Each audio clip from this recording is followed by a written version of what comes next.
Un jour, il y avait ce qui s'appelait Yitzhak Jaoui, il n'arrivait pas à avoir d'enfants. Et Rabbeinu, il dit que si on fait rentrer des Arnasat Orchim, ça amène les enfants. Alors, Yitzhak Jaoui voulait inviter Rabbi Israël pour qu'il vienne chez lui à la maison, pour qu'il puisse être zoré d'avoir des enfants. Et à chaque fois qu'il l'invitait, Rabbi Israël lui disait non, pas maintenant, plus tard, après-demain, demain, après-demain.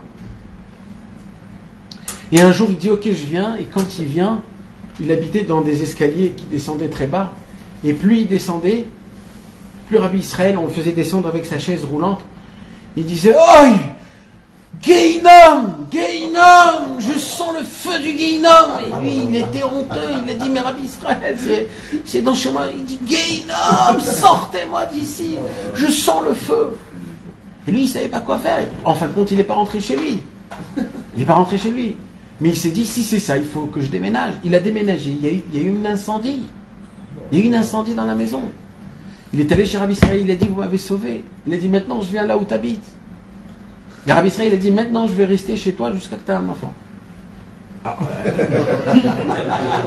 Si, il croyait un Shabbat, il croyait 2-3 jours, 2 semaines. Ça veut dire quoi jusqu'à que j'ai un enfant? Ça, vous savez, de garder Rabbi Israël, c'était compliqué. C'était rempli de gens, il fallait cuisiner toute la journée, et lui, il était... Mais il y a des choses très intimes qu'on ne peut pas raconter, des choses que Yitzhak Jaoui, il dit que si...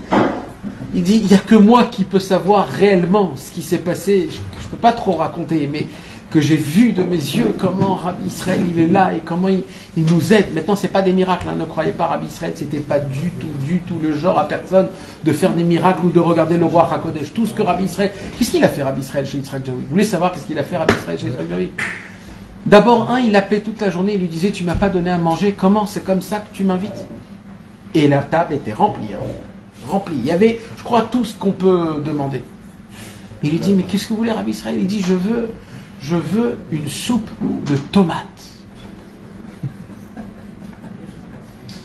Alors, sa femme, elle prépare une soupe de tomates. On lui donne la soupe de tomates et il prend tout ce qu'il y avait sur la table, tout. Des concombres, du maïs, du thon, du kroumous, tout. Et il met tout, il mélange tout. Il mélange tout. Ça fait un truc horrible, mais horrible. Et il le laissait là. Et il le mangeait. Quand les gens venaient voir Rabbi Israël, ils disaient, vous avez vu le balabait, ce qu'il me donne à manger? Regardez ce qu'il me donne à manger. Comme ça, il faisait Rabbi Israël. Et pas une journée, pas 2 journées, pas 3 journées. Et lui, il comprenait pas.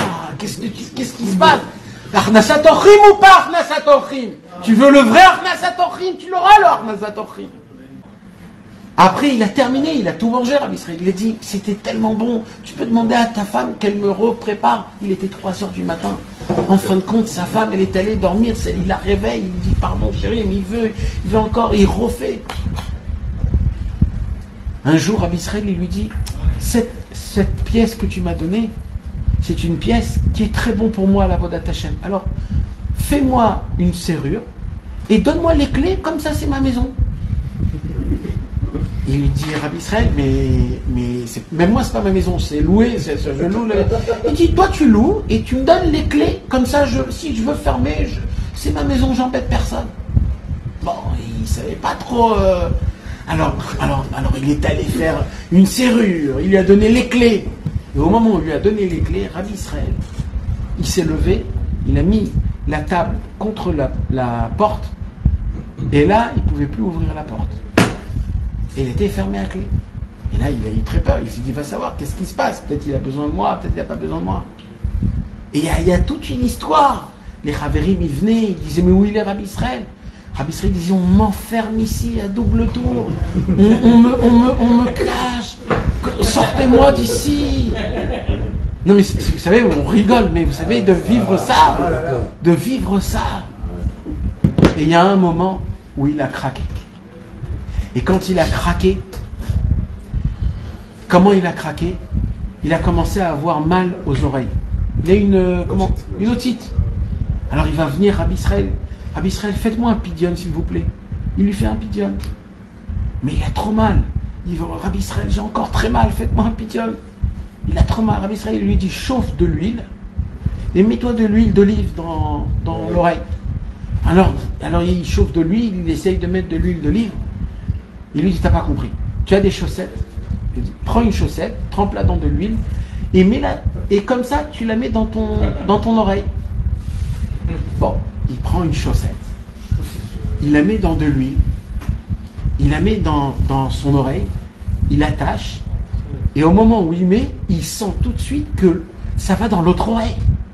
Il se dit, oh là là, qu'est-ce qui m'arrive là? J'ai maintenant mal dans les deux oreilles. Il va prendre une autre chaussette, il la retrempe dans de l'huile, et là, Yitzhak Jaoui, Peod Barbe, un chassid, tu le vois avec deux chaussettes dans ses oreilles comme ça. Et qui frappe à la porte à ce moment-là? Un grand rave de Tzfat, il ouvre la porte, il voit Yitzhak Jaoui avec deux chaussettes comme ça, il dit, ceux-là, c'est les Breslev, c'est certain, c'est des malades mentales. Et là, il a craqué, Yitzhak. Et quand il a craqué, il est parti dans la forêt la nuit. Et là, pour la première fois de sa vie, il a fait une bonne doute. Yitzhak, il avait un problème, c'est qu'il avait peur. Il avait peur d'aller dans la forêt faire une bonne doute.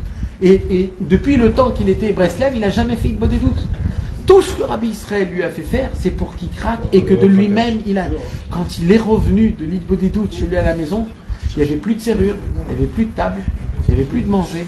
Tout était redevenu normal. Et il a dit, Marcha Vani Achol Alechet.